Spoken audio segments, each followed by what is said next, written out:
ఒక్కసారి దయచేసి ఆ రెండో వీడియో మీరు ప్లే చేయాలమ్మా. ఏదైతే ఆయన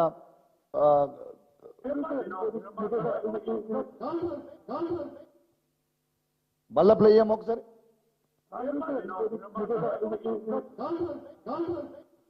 మీరు విన్నారు కదా, గెలిచింది బీఆర్ఎస్ పార్టీ బీఫామ్ మీద. ఏ పార్టీలకు గెలిచినావు నువ్వు అంటే నేను ఇప్పుడు బాజాబ్తో కాంగ్రెస్ పార్టీ అంటాను. నేను స్పీకర్ గారికి కొడతా ఉన్నాను, ఇంకా సిగ్గు లేకుండా పోయి నన్ను డిస్క్వాలిఫై చేయాలని పోయి కంప్లైంట్ ఇచ్చిందంట.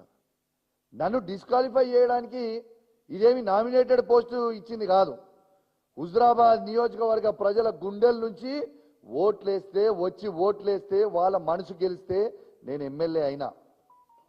నేను ఏ పార్టీ మారలేదే. బాజాబ్తు కేసీఆర్ గారి బొమ్మ మీద గెలిచిన, బాజాబ్తు కేసీఆర్ గారితో అండగా నిల్చున్నా, బాజాబ్తు ప్రజల పక్షాన నిలబడి కొట్లాడుతా ఉన్నాం. ఇలా జగిత్యాల సంజయ్ లాగా బ్రోకర్ గాన్ లాగా పైసలకి నేను అమ్ముడు పోలే. పైసలకి అమ్ముడు పోయినోడివి నువ్వు.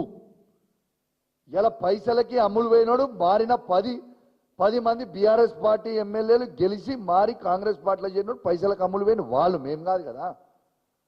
ఇలా బాజాబ్తు డాక్టర్ సంజయ్ జగిత్యాల ఎమ్మెల్యే గారిని ఎట్టు పరిస్థితిలో స్పీకర్ గారు డిస్క్వాలిఫై చేయాలి. స్వయంగా అఫీషియల్ రివ్యూ మీటింగ్ లో మీ ముగ్గురు మంత్రుల సమక్షంలో ఉత్తమ్ కుమార్ రెడ్డి గారు, శ్రీధర్ బాబు గారు, పొన్నం ప్రభాకర్ గారు, ఇతర కాంగ్రెస్ పార్టీ శాసనసభ్యులు ఉండగా బీఆర్ఎస్ పార్టీ శాసనసభ్యులు మొత్తము ఉమ్మడి కరీంనగర్ జిల్లాలో ఉన్న అధికారులు, ఎలక్ట్రానిక్ మీడియా, ప్రింట్ మీడియా సాక్షిగా నేను కాంగ్రెస్ పార్టీలో ఉన్నా అని చెప్పినాక మీరు ఎందుకు డిస్క్వాలిఫై చెయ్యరు అని నేను అడుగుతా ఉన్నాను. మళ్ళా దీని తర్వాత నన్ను అంటుండు ప్రశ్నించుర్రి అన్నాడు. ఎస్, నేను ప్రశ్నించిన. నాకు ప్రశ్నించమని చెప్పిన ఆదర్శం ఎవరు? రేవంత్ రెడ్డి గారు కదా. రేవంత్ రెడ్డి గారే చెప్పారు కదా, ఎవడైతే పార్టీ మారినో వాళ్ళని లేచి ప్రశ్నించాలి, వాళ్ళని రాళ్లతో కొట్టి చంపాలి అని చెప్పింది ఎవరు? ఇది రేవంత్ రెడ్డి గారు కాదా?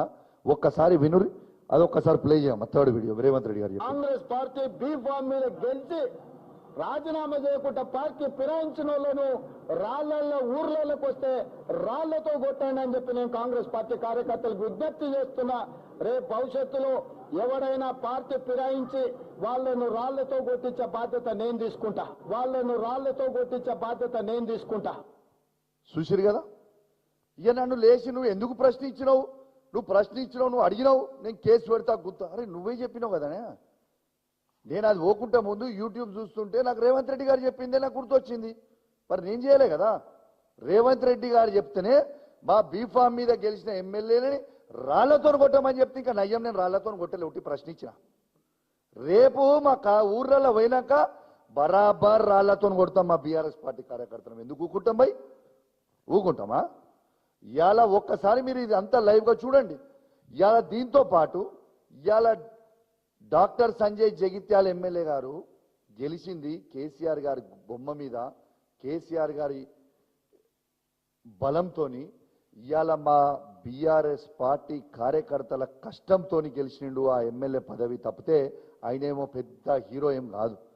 బరాబర్ అడుగుతాం, ఇది చెప్పింది రేవంత్ రెడ్డి గారు కదా అని నేను అడుగుతా ఉన్నాను. దాని తర్వాత ఇక ఏం చేస్తాడు మళ్ళా మనోడు? ఇది అయిపోగానే నేను ఆ రోజు నా మీద కేసులు బుక్ చేసిండు. మరి ఒక్కసారి మీరు నా మీద కేసులు బుక్ చేసిందని మాట్లాడే కంటే ముందు 4th కాదమ్మా 5th వీడియో ఒక్కసారి ప్లే చేయి. ఒక్కసారి ఏ విధంగా రేవంత్ రెడ్డి గారు జూపల్లి కృష్ణారావు గారి దగ్గర మైక్ గుంజుకున్నాడో, డీకేఆర్ నా దగ్గర గుంజుకున్నారో ఒకసారి చూడండి. ఈ అఫీషియల్ మీటింగ్స్ ఆ రోజు జూపల్లి కృష్ణారావు గారు మంత్రి అఫీషియల్ ప్రోగ్రామ్ కి పోతే ఏ విధంగా మైక్ గుంజుకుంటుండ్రు రేవంత్ రెడ్డి గారు చూడండి ఒకసారి. అఫ్ కోర్స్ ఇవాళ ఇద్దరికి సిగ్గు లేకుండా ఆయన ముఖ్యమంత్రి అయినా మళ్ళీ ఆయన క్యాబినెట్ నా మంత్రి. అఫ్ కోర్స్ వాళ్ళకి ఇజ్జత్ లేని వాళ్ళు ఇద్దరు, కానీ అది వేరే ముచ్చట. కానీ అది చూసిరు కదా. దాని తర్వాత డీకేఆర్ గారిని ఆనాడు ఈయన తెలుగుదేశం కాంగ్రెస్ ఉన్నాడు చంద్రబాబు నాయుడు గారి నాయకత్వంలో. ఇవి వాళ్ళ సొంత కాంగ్రెస్ పార్టీ. ఆ రోజు ఏ విధంగా తిడుతుండ్రు చూడండి. ఒక మహిళా మంత్రి ఆ రోజు రివ్యూ మీటింగ్ లో ఏ విధంగా తిడుతురు చూడండి. ఒక్కసారి చూడరు. నీ పని మీదే ఉంటాడట. ఏముంటాడో మరి పని మీద. ఒక్కసారి ఇలా మీరు లైవ్గా వీడియో చూసిరు కదా, దాంట్లో ఆనాడు కాంగ్రెస్ పార్టీయే కదా ఇవాళ ఈయన ఏదైతే పార్టీలో ముఖ్యమంత్రి ఉన్నారో అదే కాంగ్రెస్ పార్టీలో ఉన్న డీకే అరుణ గారు ఆ రోజు మంత్రిగా ఉన్నప్పుడు నువ్వు నోటికొచ్చినట్టు మాట్లాడితే నీ మీద ఆ రోజు కాంగ్రెస్ ప్రభుత్వం, ఆ రోజు ఉన్న కాంగ్రెస్ ప్రభుత్వం నీ మీద కేసు పెట్టలేదే. మళ్ళా ఇదే బీఆర్ఎస్ ప్రభుత్వంలో జూపల్లి కృష్ణారావు గారు మంత్రిగా ఉన్నప్పుడు ఆయన మాట్లాడుతుంటే ఆయన చేతుల నుంచి నువ్వు మైక్ గుంజుకొని నువ్వు బూతులు తిట్టినా మా కేసీఆర్ గారు ఆ రోజు నీ మీద కేసు పెట్టలేదే. ఈడేమో నేను మా బీఆర్ఎస్ పార్టీ వాడు గెలిచినోడు దొంగ, ఆ దొంగ పోతే అదే దొంగ రాబోయే నేను అంటే నా మీద కేసులు పెడతావా? నా మీద కేసులు పెడతావా నువ్వు? దొంగని అసలు నేను నిజంగా తెలంగాణ ప్రజల్లారా ఒక్కసారి మీరు ఆలోచన చేయండి. ఇయాలని ఒక దొంగని దొంగ అంటే ఒక దొంగతనం చేసిన తర్వాత